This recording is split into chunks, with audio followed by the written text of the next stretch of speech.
सितंबर 12, 1971, Lloyds bank, London. एक employ अपने bank के वार्ड को चेक करने के लिए जाता है, लेकिन जो नज़ारा वो देखता है उसे देखकर वो हैरान हो जाता है, क्योंकि वार्ड के बहुत सारे सेफ टूटे हुए थे, सारा पैसा फ्लोर में बिखरा हुआ था और इन सब चीज़ों से बढ़कर एक बहुत बड़ा गड्ढा ज़मीन में था।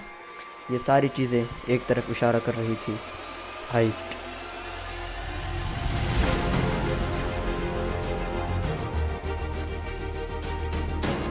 ये कहानी शुरू होती है एंटोनी गेविन के साथ। ये बंदा एक प्रोफेशनल फोटोग्राफर था और इसके टाइज अंडरवर्ल्ड गैंग्स के साथ भी थे। यही था इस हाइस्ट का मास्टरमाइंड। 1891 में सर आर्थर कोनन डॉयले ने एक बुक लिखी थी, द रेड हेडेड लीग। ये एक फिक्शनल स्टोरी बुक थी। इसमें एक कैरेक्टर था जॉन क्ले के नाम से, और ये कैरेक्टर एक चोर था जिसने उसने एक बैंक की चोरी की थी, और यही से एंटोनी को उसकी चोरी का आइडिया मिला। अब उस आइडिया तो मिल चुका था, लेकिन ये बात उसे भी पता थी कि वो ये काम अकेला बिल्कुल नहीं कर सकता था।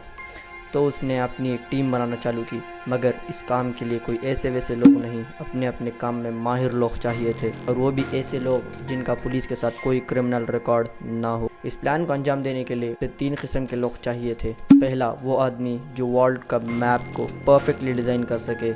दूसरा, वो आदमी जो टनल खोदने में गेविन की मदद कर सके।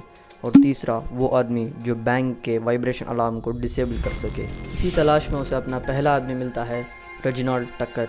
ये शख्स किसी भी जगह को परखने में माहिर था, तो उस वार्ड का मैप डिज़ाइन करने के लिए ये आदमी एकदम परफेक्ट था। अब दूसरा आदमी उसे मिलता है, थॉमस स्टीफन। ये बंदा डिगिंग टूल्स का मास्टर था, तो अब उसे टनल खोदने के लिए भी एक आदमी मिल चुका था। अब सिर्फ एक आदमी चाहिए था जो बैंक के अलार्म को डिसेबल कर सके। इस सूरत में उसे मिलता है मिकी गारवेस, एन अलार्म एक्सपर्ट।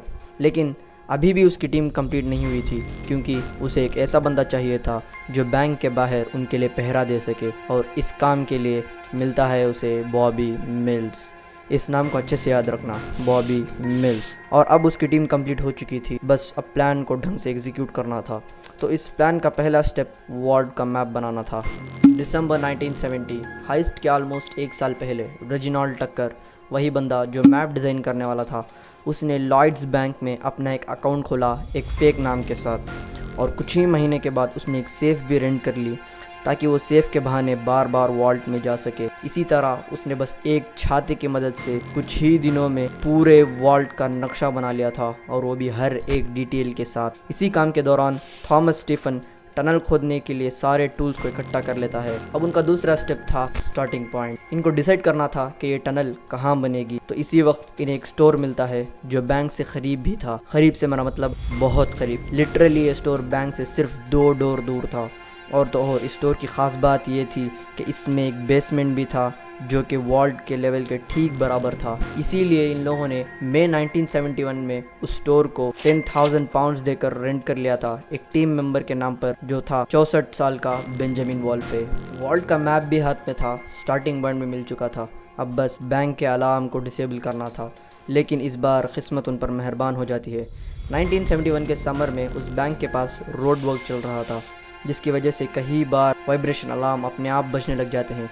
इसीलिए बैंक अथॉरिटीज़ ने उस रोड वर्क कंप्लीट होने तक को अलार्म को बंद ही कर दिया था, जिसका फ़ायदा उठाते हुए गिविन और उसकी टीम ने काम शुरू कर दिया था। तो प्लान कुछ ऐसा था कि ये लोग वीकेंड्स में टनल खोदेंगे, क्योंकि बैंक की वीकेंड्स में छुट्टी थी, और ये रोड वर्क का साउंड की वजह से किसी आसपास के लोगों को कोई आवाज़ नहीं आएगी। हाइस्ट के 1 महीने पहले यानी 7 अगस्त को टनल का काम चालू हो गया था। ये काम कई हफ्तों तक चला। अब यहाँ उनकी पहली मुश्किल उनका इंतज़ार कर रही थी, क्योंकि उनकी टनल एक रेस्टोरेंट की बेसमेंट वॉल से जा मिली थी जो बैंक और उनके स्टोर के बीच में थी। लेकिन वो लोगों ने किसी तरह उस बेसमेंट को बाईपास करते हुए सितंबर 11 की रात तक वॉल्ट के नीचे पहुंच चुके थे।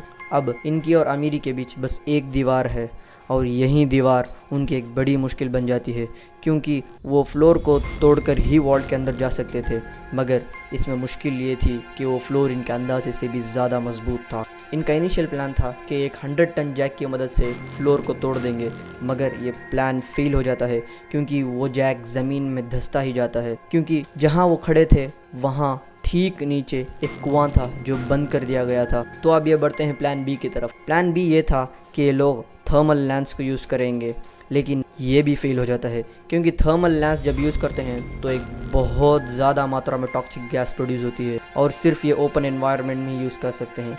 और अगर ये वो टनल में यूज़ करते तो वो टनल इनकी खबर बन जाती। अब बढ़ते हैं आखिरी प्लान की तरफ, जो कि था एक्सप्लोसिव, और लकीली ये प्लान काम कर जाता है, जिसकी वजह से वॉल्ट के फ्लोर में एक बहुत बड़ा गड्ढा बन जाता है और ये सब के सब वॉल्ट के अंदर पहुंच चुके थे, जिनके सामने थी पैसों से भरी सेफ, और जो सेफ भी इनके सामने आती वो सब कुछ ये लूट लेते। अब यहाँ छोटा सा इन्फो, मैंने पहले एक आदमी को याद रखने के लिए कहा था, बॉबी मिल्स। ये बंदा इस टीम के साथ नहीं था, ये बंदा बैंक के बाहर किसी और बिल्डिंग के टॉप पर पहरा दे रहा था। अब ये लोग कम्युनिकेट कर रहे थे वॉकी टॉकी की मदद से। अब बढ़ते हैं अपने मेन स्टोरी की तरफ।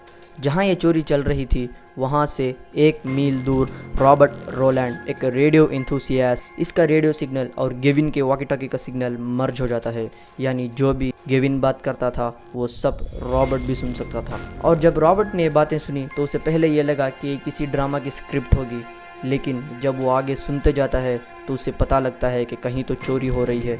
उसने फ़ौरन पुलिस को कॉल करके बताया, लेकिन ऑफिसर्स ने उसकी बात का कोई रिएक्शन नहीं दिया, बस उसे रिकॉर्ड करने को कहा। जब वॉल्ट का एक्सप्लोसिव ब्लास्ट हुआ तो सारा वॉल्ट डस्ट और धुएं से भर चुका था, इसीलिए इन्हें काम करने में दिक्कत भी आने लगी और ये लोग बहुत थक भी चुके थे। इसी थकान और फ्रस्ट्रेशन की वजह से ये एक दूसरे पर बहुत ज़्यादा चिल्लाने लगे, लेकिन ये एक बहुत बड़ी गलती कर देते हैं। एक टीममेट ने बॉबी का रियल नाम वॉकी टॉकी में चिल्ला दिया था और वो उस कैसेट में रिकॉर्ड हो गया, जो कि रॉबर्ट रिकॉर्ड कर रहा था। और जब ये रिकॉर्डिंग पुलिस के कानों तक पहुंची तो उन्हें भी रॉबर्ट पर यकीन हो जाता है, लेकिन यहाँ पुलिस से एक बहुत बड़ी गलती हो जाती है। रॉबर्ट बताता है कि ये चोरी जहाँ अब रॉबर्ट है वहाँ से 1 मील दूर के रेडियस पर हो रही है।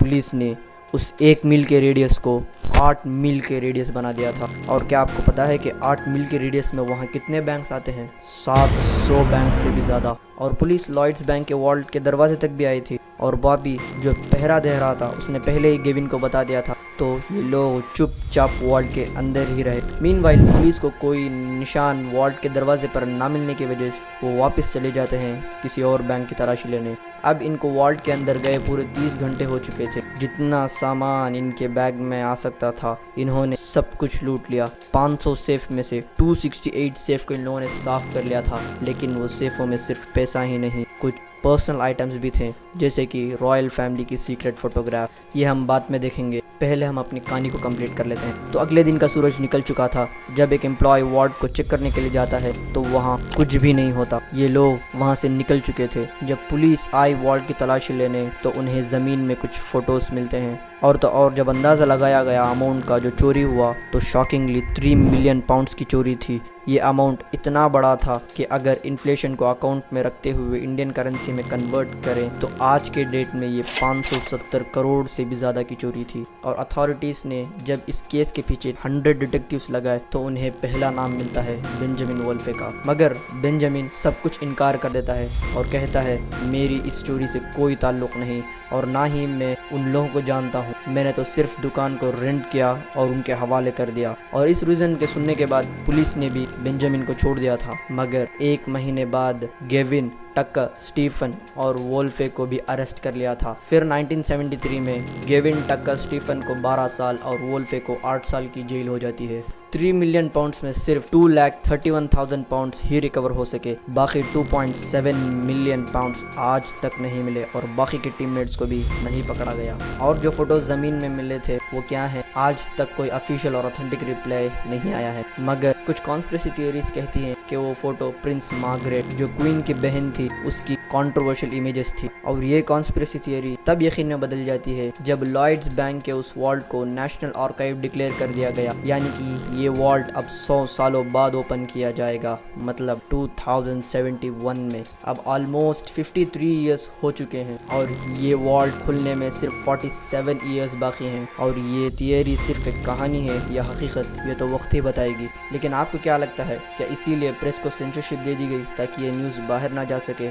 और क्या सच में पुलिस भी उनके साथ मिली हुई थी? आप मुझे कमेंट कर बताएं। और अगर आपने पिछली वीडियो हमारी नहीं देखी तो ज़रूर उसे चेकआउट करें और देखें कि कैसे एक आदमी ने 37 मर्डर्स किए और किसी को पता भी नहीं चला। तो इस वाली वीडियो में इतना ही।